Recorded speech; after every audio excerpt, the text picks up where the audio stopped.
संकल्पसिद्धीचे गुपित विश्वप्रार्थना या ग्रंथातील प्रश्न पहिला. आपण विश्वप्रार्थना निर्माण केली, परंतु मुळात अशी विश्वप्रार्थना निर्माण करण्याचे प्रयोजन काय? सद्गुरू म्हणतात, जगातील प्रत्येक माणूस जीवनभर सुख मिळवण्यासाठी धडपड करीत असतो. प्रत्यक्षात मात्र काही अपवाद वगळता माणसाला सुख मिळण्याऐवजी त्याच्या वाट्याला दुःखच येते.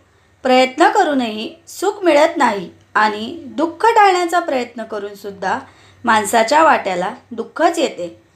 कोलंबस हिंदुस्थानचा शोध घेण्यासाठी निघाला. त्यासाठी त्याने भगीरथ प्रयत्न केले, परंतु प्रत्यक्षात मात्र तो शेवटी पोहोचला अमेरिकेला. तशीच माणसाची गत झालेली आहे. भगीरथ प्रयत्न करून सुद्धा माणूस सुखाच्या प्रदेशावर पोहोचण्याऐवजी तो शेवटी पोहोचतो तो दुःखाच्या प्रदेशावर. प्राचीन काळापासून हा प्रकार घडत आहे. हे असेच चालणार असे माणूस गृहीत धरून चाललेला आहे. परंतु सुख न मिळण्याचे मूळ कारण शोधण्याचा प्रयत्न कोणीही केलेला दिसत नाही. आणि जे काही तथाकथित प्रयत्न झाले ते चुकीच्याच दिशेने झाले व अजूनही चुकीच्याच दिशेने होत आहेत. जमिनीवर पडलेला पारा हाताला लागतो, पण हातात येत नाही. समोर पडलेली आपली सावली आपल्याला दिसते, पण तिला पकडता येत नाही. किंवा काही अंतरावर समोर आपल्याला क्षितिज दिसते, पण तेथे पोचण्याचा प्रयत्न केला तर त्या क्षितिजापर्यंत आपण पोचू शकत नाही. त्याचप्रमाणे सुख आज मिळेल, उद्या मिळेल या आशेने जगणाऱ्या माणसाला शेवटपर्यंत सुखाचा लाभ होत नाही. याचे मूळ कारण शोधण्याचा जीवनविद्येने प्रयत्न केला. सुख हे मान्यात आहे हा सर्व लोकांचा समज मुळात चुकीचाच तर आहेच, परंतु तो गैरसमजच मानवजातीच्या सर्व दुःखाचे मूळ आहे. मग सुख कशात आहे? जीवनविद्या सांगते, सुख हे मान्यात नाही. सुख ही मिळवण्याची गोष्ट नाही, तर सुख हे देण्यात आहे. कारण इतरांना तुम्ही जे सुख देता ते सुख तुमच्याकडे बुमरँग होऊन तुमच्यावर सुखाचा अभिषेक करते. ज्ञान दिल्याने ज्ञान वाटते, सुख दिल्याने सुख वाटते आणि दुःख दिल्याने दुःख वाटते. या सिद्धांताचे थोडक्यात स्पष्टीकरण करणे इष्ट वाटते. आनंद स्वरूप, जाणीवरूप दिव्य चैतन्य शक्ती म्हणजे परमेश्वर. हा परमेश्वर सर्व भूतमात्रात वास करतो. तसा तो प्रत्येकाच्या शरीरात पण ईश्वर रूपाने वास करतो. हा ईश्वर सच्चिदानंद स्वरूप असून त्याचे शरीर हे व्यक्त व स्थूल रूप आहे. असे हे दिव्य शरीर हा आनंदाचा डोह असून त्यात मी म्हणणारा मी हा आनंद तरंग आहे. या आनंदाला स्वानंद असे म्हणतात. याचाच भावार्थ असा की जो स्वानंद आपले स्वरूप आहे तो मिळवण्याचा प्रयत्न करणे हेच अडाणीपणाचे लक्षण होय. म्हणूनच जीवनविद्येने एक महत्त्वाचा सिद्धांत सांगितला. आनंद वाटता वाटता आनंद लुटण्यासाठीच माणसाचा जन्म आहे. या सत्याचे भान ठेवून जीवन जगण्यात खरे शहाणपण आहे. प्रथम आनंद द्या, मग आनंद लुटा. प्रथम सुख द्या, मग सुख घ्या. हा निसर्गाचा नियम आहे. या संदर्भात खालील म्हणी चिंतनीय आहेत. भाव तसा देव, करावे तसे भरावे, करणी तशी भरणी, पेरावे तसे उगवावे, क्रिया तशी प्रतिक्रिया. या संदर्भात नामदेव महाराज देवाला उद्देशून म्हणतात, घेसी तेव्हा देसी, ऐसा अससी उदार. याचा भावार्थ उघड आहे. देवाकडून मिळवण्यासाठी प्रथम देवाला द्यावे लागते. तात्पर्य, आनंद किंवा सुख मिळवण्यासाठी प्रथम आपण ते इतरांना दिले पाहिजे. परंतु येथे एक प्रमुख अडचण निर्माण होते, ती ही की माणसाला त्याच्या हृदयात आनंदसागर आहे याबद्दल पूर्ण अज्ञान असते. त्याचप्रमाणे त्याच्या ठायी असणारा स्वानंद इतरांना द्यायचा असतो, तेच त्याला ठाऊक नसते. त्यामुळे इतरांना स्वानंद देण्याचा मार्ग कोणता याबद्दल सुद्धा तो पूर्ण अज्ञानी असतो. परंतु या अडचणीवर मात करणे शक्य आहे. विजेबद्दल माणसाला जरी पूर्ण अज्ञान असेल तरीसुद्धा तो विजेच्या उपकरणांद्वारे विजेचा उपयोग स्वतःसाठी करून घेऊ शकतो. त्याचप्रमाणे हृदयातील स्वानंदाच्या सागराबद्दल माणसाला जरी अज्ञान असले तरीसुद्धा तो इतरांना स्वानंद विशिष्ट प्रकारे वाटू शकतो. आपल्याच ठिकाणी असणारा स्वानंद इतरांना देण्याचा मार्ग एकच आहे. हा मार्ग म्हणजे शुभ विचार करणे, शुभ इच्छा करणे, शुभ बोलणे, शुभ करणे हा होय. विचाराकडून आपण पुढे सरकत सरकत आचार्यापर्यंत जातो. Mind moves from thoughts two things हा महत्त्वाचा सिद्धांत लक्षात ठेवणे आवश्यक आहे. विचारांचेच परिवर्तन उच्चार आचारात होते. म्हणून शुभ विचार करणे हेच सर्वात महत्त्वाचे आहे. शुभ विचार करणे म्हणजे प्रत्यक्षात सुंदर विचारांची बहिर्मनाच्याद्वारे अंतर्मनात केलेली पेरणी आहे.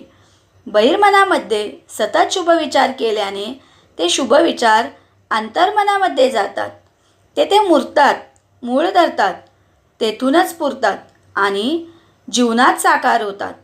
या संदर्भात नेपोलियन हिल सांगतो, positive thinking set in a motion positive forces which bring positive result to pass. दुसऱ्या शब्दात सांगायचे म्हणजे सतत शुभ विचार केल्याने माणसाच्या अंतर्मनाचा पॅटर्न म्हणजेच घडण बदलतो, त्याचे परिवर्तन होते आणि त्याची मानसिकतासुद्धा पूर्ण बदलते. मानसिकता बदललेला असा माणूस स्वतः सुखी होऊन इतरांच्या सुखाला कळत न कळत व प्रत्यक्षपणे किंवा अप्रत्यक्षपणे कारणीभूत ठरतो. दुसरा मुद्दा असा की ही विश्वप्रार्थना गरिबांना वरदान, श्रीमंतांना आधार व विश्वाला उपयुक्त असून ती धर्मातीत, वैश्विक व शाश्वत आहे. ही विश्वप्रार्थना गरिबांना अक्षरशः वरदान आहे, कारण त्यांना कोणाचाच आधार नसतो. देव गरिबांचा वालिया असे म्हणतात, परंतु प्रत्यक्षात मात्र गरिबांना तसा अनुभव येत नाही. परंतु विश्वप्रार्थना ही गरिबांचा वाली असून त्यांना मिळालेला एक भक्कम आधार आहे. अनेक बोके असलेल्या बादलीत कितीही पाणी भरले तरी ती बादली रिकामीच होते. त्याप्रमाणे गरिबांच्या संसाराच्या बादलीला अनेक बोके पडलेली असतात. ती बोके खालीलप्रमाणे सांगता येतील.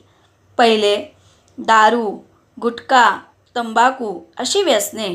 दुसरे, व्यसनामुळे प्रकृती बिघडणे, परिणामी त्यांच्या मागे डॉक्टरचा ससेमिरा.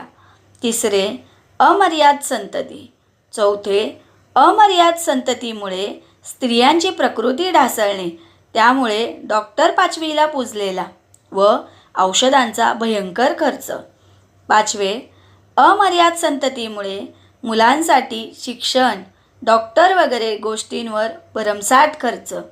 सहावे, गरिबीमुळे कठीण प्रसंग येतात व त्यातून सुखासाठी बुवा, बाबा, भगत, देवऋषी यांच्याकडे जाऊन केलेला भरमसाठ खर्च. सातवे, गांजलेल्या परिस्थितीत भविष्यात काही आशेचा किरण असेल या अपेक्षेने ज्योतिषाकडे जाणे व त्यासाठी होणारा खर्च. संसाराच्या बादलीला अशी ही 7 मोठी भोके असताना कितीही पैसा मिळवला तरी तो अपुराच पडणार हे सांगायला ज्योतिषाची गरज नाही. ही भोके बुजविण्याचे कार्य जीवनविद्या मिशन करते.